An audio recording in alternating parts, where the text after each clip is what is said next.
Hello, everybody. Good afternoon. I'm Lucia Simic, Executive Director here at Dallas Contemporary. Thank you all for coming out for our 4th annual Dallas Art Book Fair. Bigger and better than ever. It's really great to have all of you here. This afternoon, we are speaking with Stanislava Pinchuk and Lilia Kudelia, both natives of Ukraine. Stanislava has a beautiful film in our black box, which is at the far back of the museum on the right at the end of the galleries. If you haven't seen it, please go pay it a visit. We have this talk late in the day in the hopes that folks have made their way through the film already. Stanislava's major project, Theater of War, which is the film here on view, and the visual translation of the film into printed book format, published by Perimeter, Melbourne, Australia. The book is here. We have it in the DC shop in the front. We're carrying it for Perimeter. They couldn't make it to the fair all the way from Australia, but sent a beautiful batch of books for us to sell on their behalf. So Stanislava's book is out there. Please get a copy. Pinchuk's 3-channel moving image work, Theater of War, on view in the black box, recast the opening lines of Homer's epic poem, the Iliad. The film moves across history, language, and geography as it connects past, recent, and ongoing armed conflicts, the Trojan War, the Bosnian War, and the Russian invasion of Ukraine. Stanislava is a Sarajevo-based artist working with data mapping and changing topographies of war and conflict zones. Her work is produced in full independence and surveys how landscape holds memory and testament to political events, spanning drawing, architecture, installation, tattooing, film, and sculpture. Welcome, Stanislava. Lilia Kudelia is a curator and art historian, a frequent collaborator with Dallas Contemporary over a decade. Her practice involves archival research, the study of cultural heritage, preservation and restitution, and the conventions of memory. She teaches contemporary art at the University of Texas at Arlington and works for the Ukrainian Museum in New York City. Thank you both for being here. Thank you so much, Lucia, and thank you all for coming. Really happy to see all of you and excited to welcome Stanislava to Dallas. Thank you for the long trip, across waves and oceans. I wanted to start with the work that connected us. The first work of yours that I saw in 3 years ago. Although we were both from Ukraine, our paths meandered, we were meandering around the globe in different directions. But during Manifesta Biennial in Pristina, you had this incredible public art installation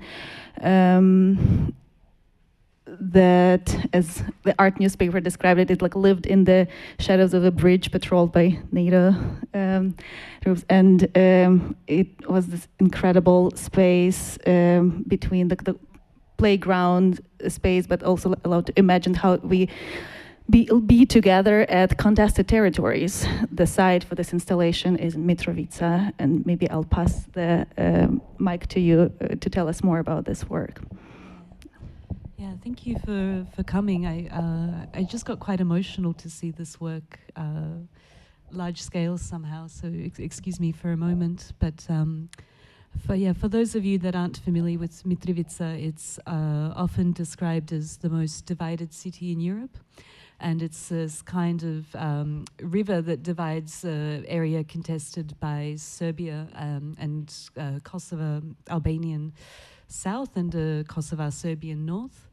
And this bridge is quite tense. It's still not open to traffic. It's often the sites of quite sporadic violence and is patrolled by kind of Carabinieri and international peacekeeping forces 24 hours a day.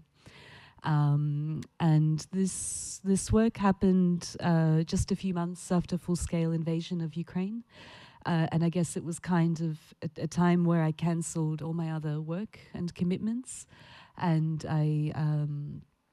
I was actually in a meeting with my curator for this project when the invasion happened. And we cried together a lot. He was from Mitrovica, from the city, and his family, and he had also survived this genocide. And I felt that I could trust him to make something out of this shared grief.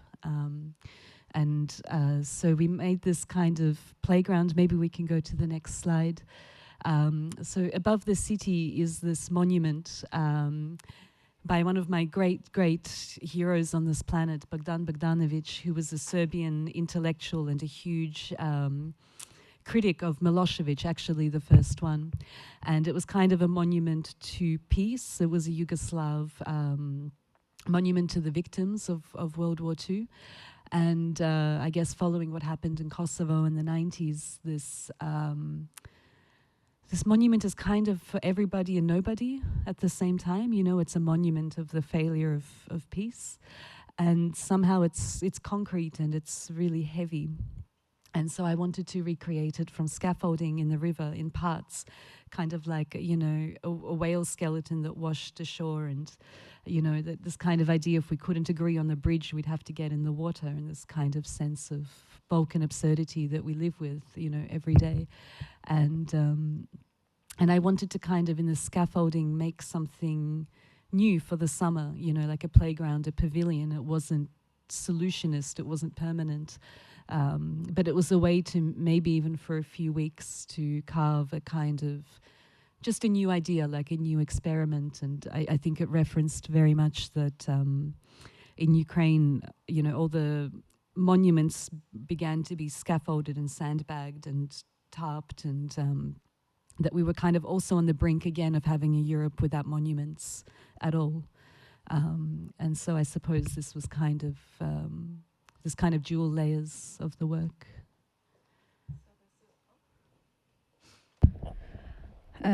This is Kosovo, and you at that time were already based in Sarajevo for some time, and the Balkans, now a new home after years growing up and like working on different creative projects in Australia.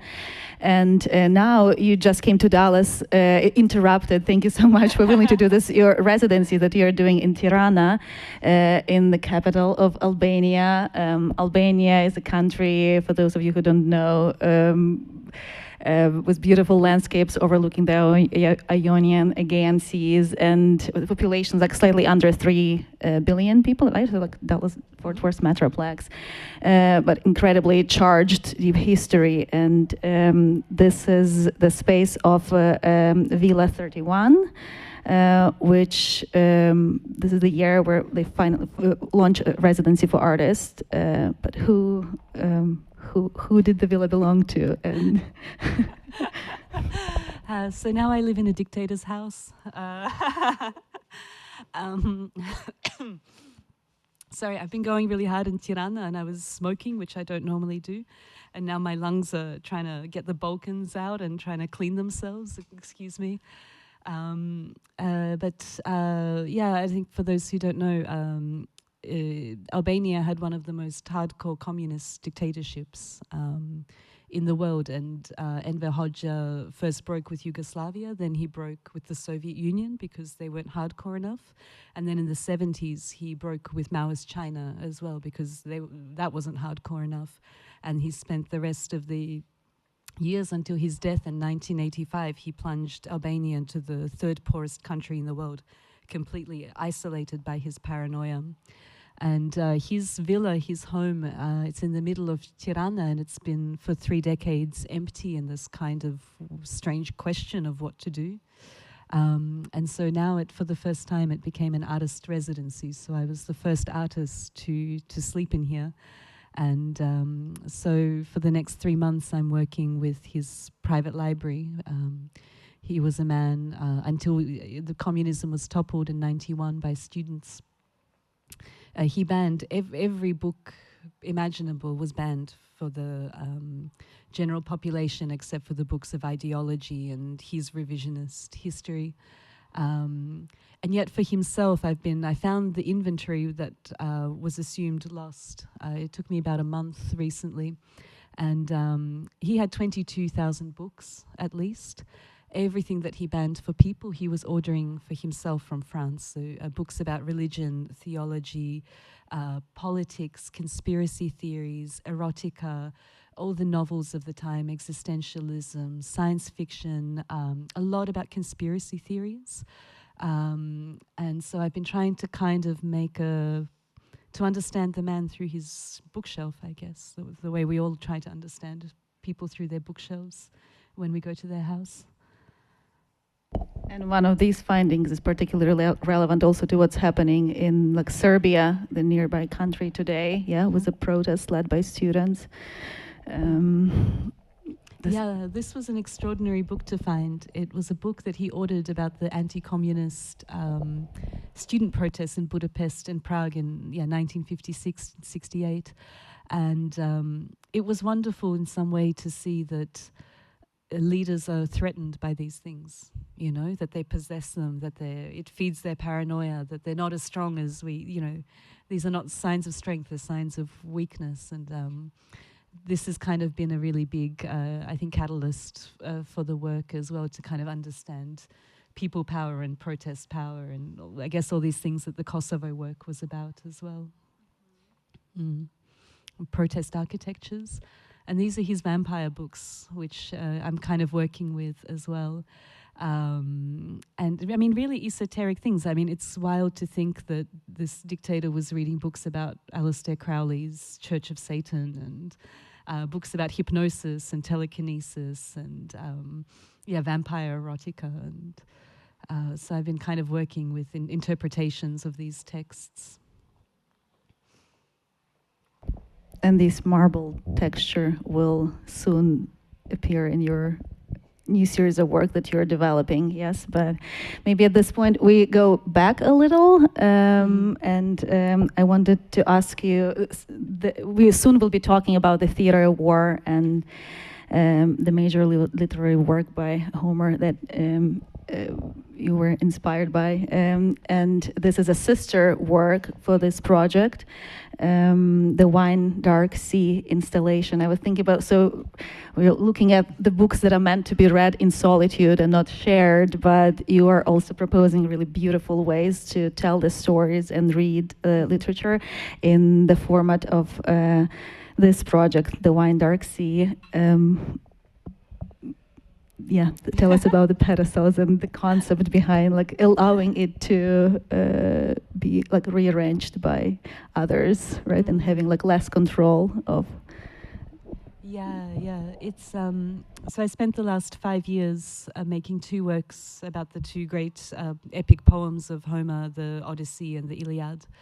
And at first I kind of worked backwards. At first I made the Odyssey, and I was kind of thinking that, you know, it would be this sort of cool bookend that maybe in 30 years that I would make a work about the Iliad, and somehow the 9th year of war in Ukraine rolled around, and of course the Iliad starts in medias res 9 years into the Trojan War.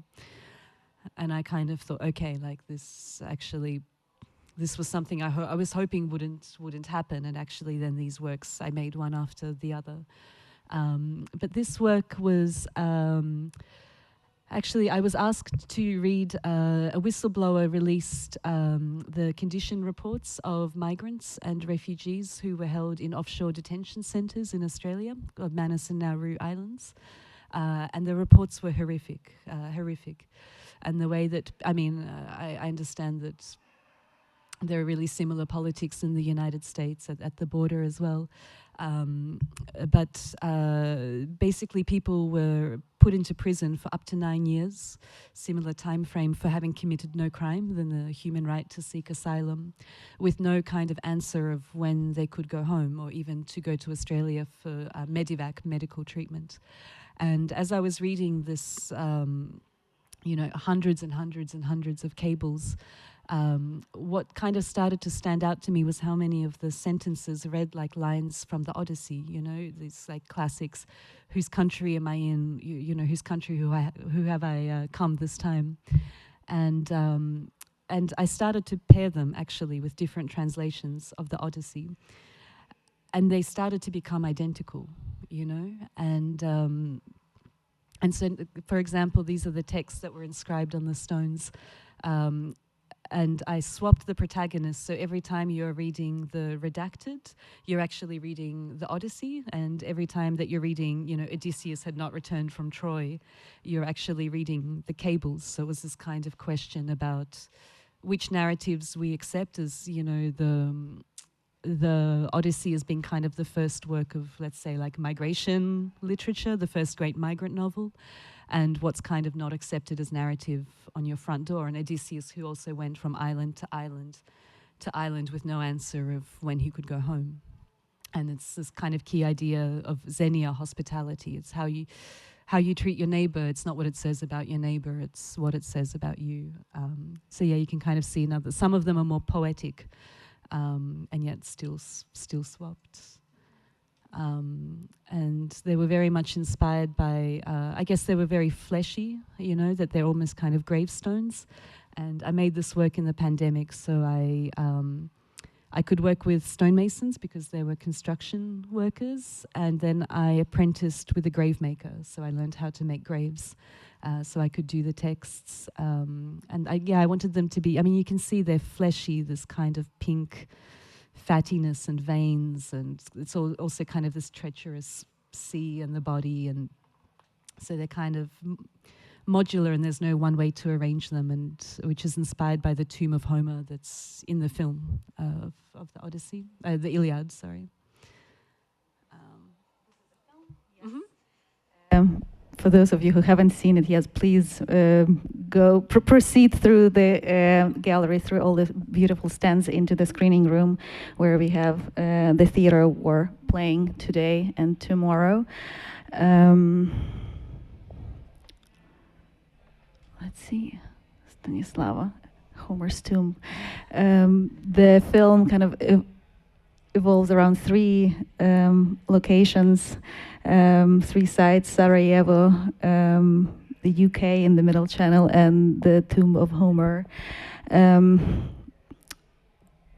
Maybe I start by asking you about waves. In an interview that we did for the book, I thought about measurements of time for us as Ukrainians, right? We started new calendars since the day of the invasion, and on a visual level, just visually, poetically, this film beautifully connects different waves, air waves from explosions, sound waves of the singers, the choir that's here on stage in Sarajevo. I'll ask you later to tell us about the site, and the sea. That's calming and soothing. And do you think that waves is the way to progress through traumatic events and measure time? Yeah, I think this was my big question with the marbles and this work, was somehow that time felt like it was looping, and I think kind of that, we went through a first invasion, and then to go through a second full-scale invasion without break, without respite, without ceasefire, was kind of time somehow looping on itself. And I don't know if, for those following the news, but we are also now in Bosnia, things are very tense at the moment since the trial of Milorad Dodik. And so now we are also kind of maybe keeping one eye open, let's say, and making up plan Bs and Cs, and then again you kind of have this waves, and I was just thinking about how when I was young somehow time felt linear, and I don't know if it's these circumstances or getting older, it just as a person, devoid of context, does time actually start to loop somehow? And I think that's why I wanted to kind of have these loops of time in the film between three channels, but also that the film itself had to kind of loop, because somehow, it's these waves, it's just how things feel right now. I don't know if you share the sentiment. Yeah, absolutely. Another wonderful book that's in conversation with this work is the book I discovered thanks to you, On the Iliad by Rachel Bespalov, philosopher, Ukrainian-French philosopher, and you quoted her about that we don't step into the war. Yeah, we're already in it. Maybe if you can share how you just discovered Bespalov's work, and how do you connect her writing and this piece? Yeah, I think I've been struggling to remember how I found this. Maybe it was actually looking for Ukrainian translations of the Iliad. But she opens this fantastic book. She wrote it on the eve of World War II. in 1939, and she wrote, "We do not step into Homer's world, we're in it already." And it was just this one sentence that was so clean, and it was, again, this kind of loop of time. It was written on the eve of a different war. And it's just one of those moments, like, you know, I always feel like a work should have a natural beginning and a natural ending, and it was one of those where all these kind of ideas and messes and weird loops and waves that I had kind of all came in. Like, it was the clarity that pulled everything together in this kind of also, yeah, I guess relationship through time, yeah. Let's maybe talk more about each of the channels, and starting from like the left screen that you will see when you're in the gallery. Here we brought some images of Susan Sontag, who traveled to Belgrade, oh my God, Sarajevo, wow. Susan Sontag is in Sarajevo when the city is besieged. We are actually April 5th, I think, is the anniversary of the siege of the Sarajevo, right? That the date when those two female students during the protests were shot, and that's what brought the horrifying another loop of war. Sontag returned to Bosnia 11 times. She said like how her life was uprooted for like 3 years, but she couldn't have control of it. She just had to return and be there and respond to artists there to just come and create with whatever means you can. Yeah, like not being a soldier, not being in the military, just being a writer. What she could offer was being in conversation, writing through PEN International. She was connected with many writers locally, and got connected with Haris Pashovic, the theater director, and his group of actors, and together they staged Waiting for Godot, kind of a reference, waiting for some like stronger, more powerful international forces to intervene to prevent the genocide in Bosnia at that time. The stage that appears in your film is the site where Sontag was herself, and you told me stories about the importance, or like the story that you wanted to bring up in the movie are connected to the history of like trying to seize the city. I will let you speak, about. Yeah, I mean, fundamentally, the film, at its most basic, it's about 3 different theatres of war. One from the siege of Sarajevo, one combat training ground for Ukrainian soldiers, and the tomb of Homer, the original kind of theatre where the Trojan War happened, and the ships passed, and you look out on the islands, and there's this ghost of the original war. And yeah, the fundamental idea is that a lot of scholars, when they approach the Homeric question, they actually point to Bosnia and Serbia to say that Homer didn't exist, because these are Balkan traditions of also epic storytelling that take days to tell, and they have like a mnemonic memory from rhapsodes. So Homer must not have existed. And I guess this kind of idea was, well, it doesn't matter. It doesn't matter if Homer is or isn't buried here on Eos, or whether he did or didn't exist. The fact is, we live in Homer's. We step into Homer's world, right? And if anything that Sarajevo and Ukraine attest to, it's the fact that we are the truth of the Iliad as a text, some kind of faith of the text. And where I shot in Sarajevo, I mean, it's really a literal theatre of war. It's the Bosnian Cultural Centre. Susan Sontag was staging, it's next to Susan Sontag's Square, and part of the kind of same theatre complex where she staged Waiting for Godot, kind of around the corner. But here in the Bosnian Cultural Centre was one of the first sites where the Serbs actually tried to seize the theatre through its dressing room and onto the stage, and they were pushed back by residents. And then after this moment, it became a really important part of the cultural life and resistance of Sarajevo, the birth of the film festival, so on. And you can see here in 1993 was this— Sarajevo beauty pageant with the same roof And so I think it was, quite extraordinary to shoot it in this very literal theatre of war, whereas I guess the other two are somewhat more metaphoric and more poetic. Or very physical and emotionally demanding, I guess, when you do become, when you start documenting people who will be sent to the real war in a couple of weeks, as it happens in the middle channel of the film. The way it happened for you is that you became the official war artist for the Australian War Memorial. Yeah, I think. Can you share with us, the story of accepting this unique role? Yeah, I mean, I kind of got a cold call about an opportunity to be deployed with an multinational kind of umbrella. There's a British operation under which multinational militias are teaching Ukrainians how to fight. And in 6 to 8 week cycles, basically Ukrainians learn in every 3 days, they learn what you would learn in the normal military in 2 weeks. So the duress is high, really high. And the guys are then sent to the front line immediately.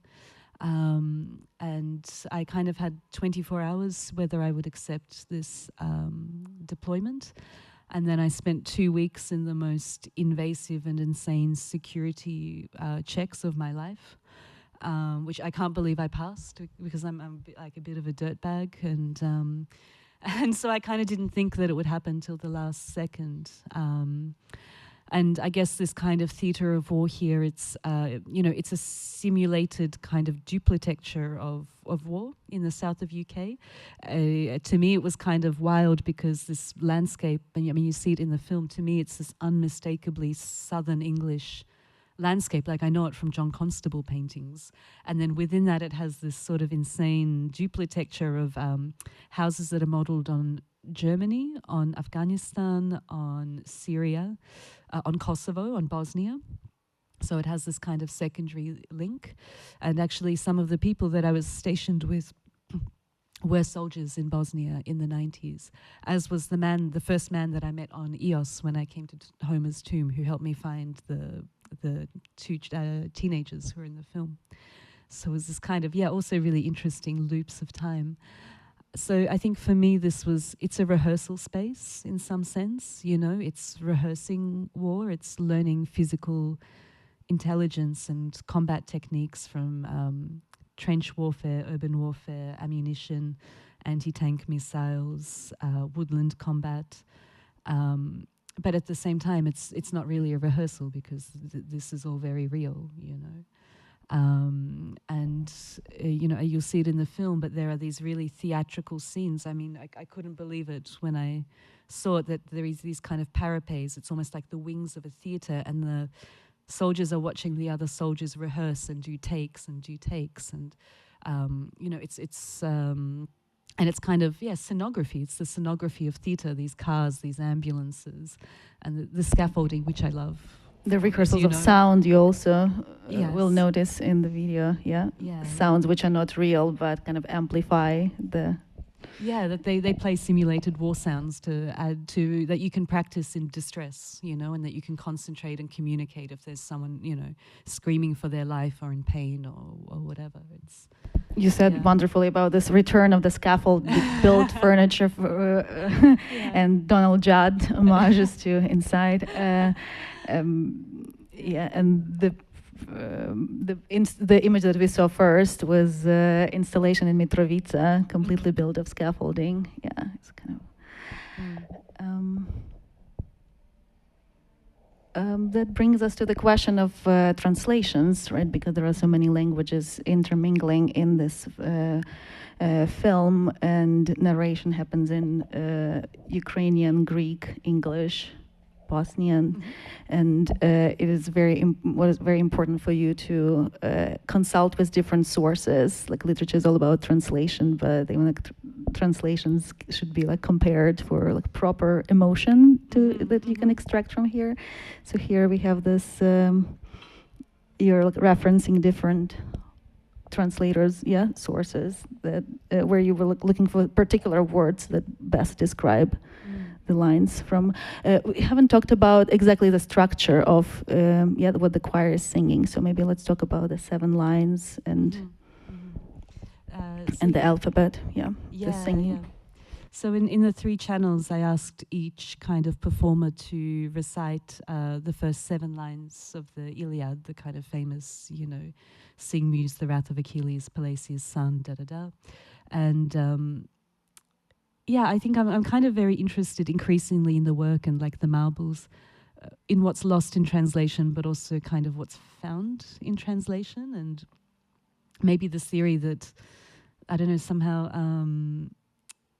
the translation of poetry, maybe the translation is not so important in some way because the poetic space is so kind of fluid and forgiving. And anyway, I kind of like this idea somehow. I don't know if I agree with it, but there's something I like about it. So the choir, I had each person interpret how they wanted to perform. I didn't want to kind of, sometimes with cinema you have to kind of let the magic happen as well, you have to let the moment happen. And I wanted it to be kind of real in some way, though it is about kind of performance and artifice also in some way. So the women interpreted it that they would recite the lines, and in between they would harmonize on the vowels, which are the kind of chapter structure of the Iliad. It's after the letters of the Greek alphabet. And that's why, even when the Ukrainian soldier that I had recite, he kind of stumbled, but I kept it. I don't know. It's real. It's how it is. And same with the kids. They were kind of saying, "Oh, we can learn it in ancient Greek." They were really, really cute. They were so stoked to be in the film. We kind of had to edit around it because they just looked super happy to be there. I guess they haven't seen a lot of art film. They don't know that you don't smile. But I actually had them read what they learn in school from their textbook in modern Greek, because I thought, they live on Ios, on this tiny island that has so few inhabitants in the off season, and they're the kind of if not the direct genetic descendants of Homer, they are the custodians of Eos and the tradition and that discipline. And all these 3 channels, they're all about discipline and physical discipline and this kind of regime of the body, I suppose. And that's why it was kind of nice to just let it happen. Yeah.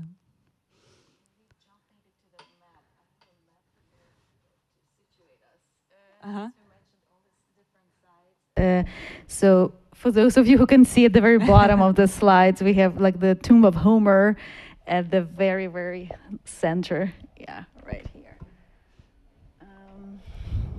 South, of Greece. And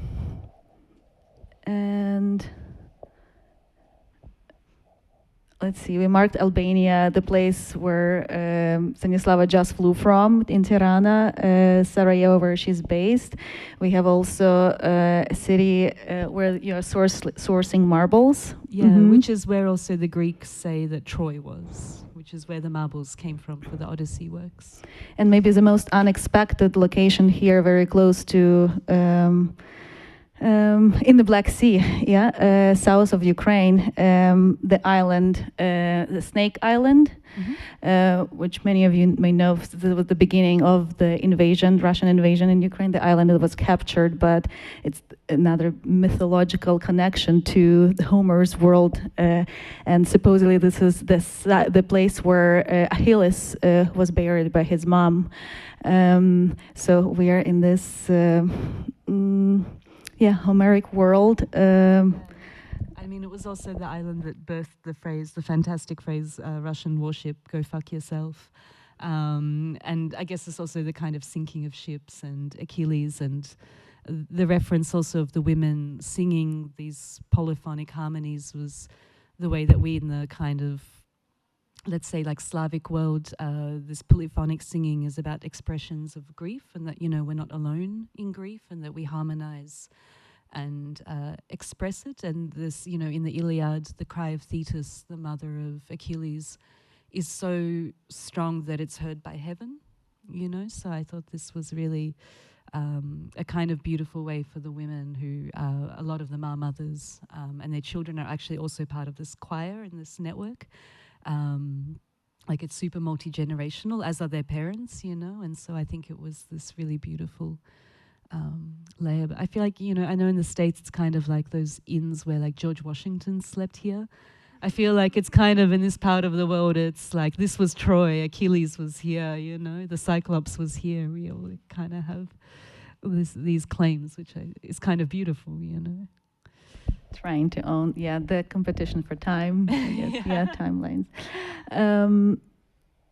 Let's talk about another kind of translation that's important for people today, probably how a moving image work can be translated into a printed book format, and what were the decisions for you and the designers of the book at Perimeter in Melbourne for creating this incredible publication, which I hope many of you will check out at the Perimeter stand. First of all, we have this 90-degree flip, the horizontal scene become vertical in the book. Yes.